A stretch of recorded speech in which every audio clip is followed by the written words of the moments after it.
नमस्कार, मी विशिता माझ्या चॅनलवर तुमचे स्वागत करते। आज तुमच्यासोबत कोजागिरी पौर्णिमेचा शुभ मुहूर्त काय आहे याची माहिती घेऊन आलेली आहे। त्यामुळे व्हिडिओ स्किप न करता संपूर्ण बघा, तुम्हाला या व्हिडिओची नक्कीच मदत होईल। तसेच तुमच्या मित्रमैत्रिणींनाही शेअर करा।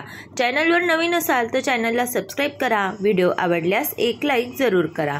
व्हिडिओ स्किप न करता पूर्ण बघा। चला तर मग आपण व्हिडिओला सुरुवात करूया। कोजागिरी पौर्णिमा हिंदू धर्मात शरद पौर्णिमेला खूप महत्त्व आहे। दरवर्षी अश्विन महिन्यातील शुक्ल पक्षातील चतुर्दशीला शरद पौर्णिमा साजरी केली जाते।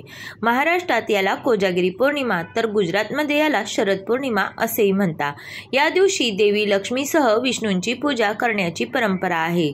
यंदा शरद पौर्णिमा 6 ऑक्टोबरला आहे।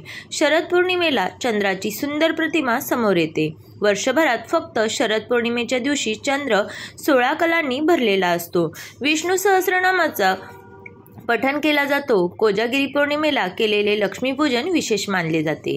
यामुळे कर्जमुक्तीचे दिशेने आपली वाटचाल गतिमान होते। लक्ष्मी देवीच्या आशीर्वादामुळे धनधान्य, वैभव, ऐश्वर्य प्राप्त होते अशी मान्यता आहे। या दिवशी श्री सूक्त, कनकधारा स्तोत्र, विष्णू सहस्रनाम आदींचे पठण करणं शुभ मानले जाते।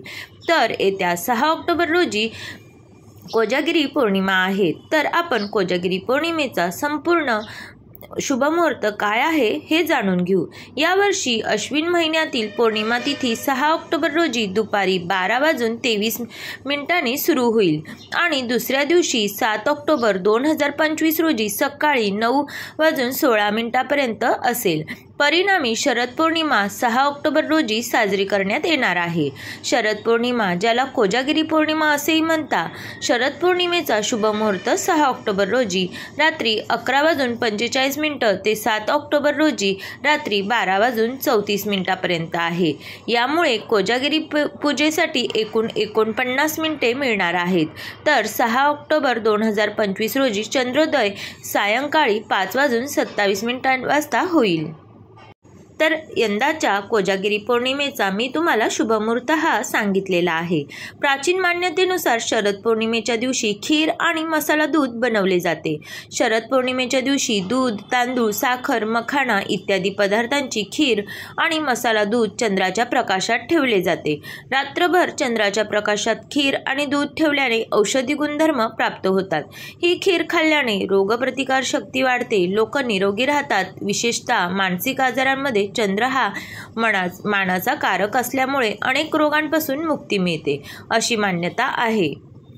या व्हिडिओतून मी तुम्हाला संपूर्ण माहिती आणि शुभ मुहूर्त कोजागिरी पौर्णिमेचा सांगितलेला आहे। व्हिडिओ आवडल्यास एक लाईक करा। चॅनलवर नवीन असल्यास चॅनलला सबस्क्राइब करा आणि मित्रमैत्रिणींनाही शेअर करा। चला तर मग परत भेटू एका नवीन व्हिडिओसोबत। व्हिडिओ शेवटपर्यंत बघितल्याबद्दल धन्यवाद।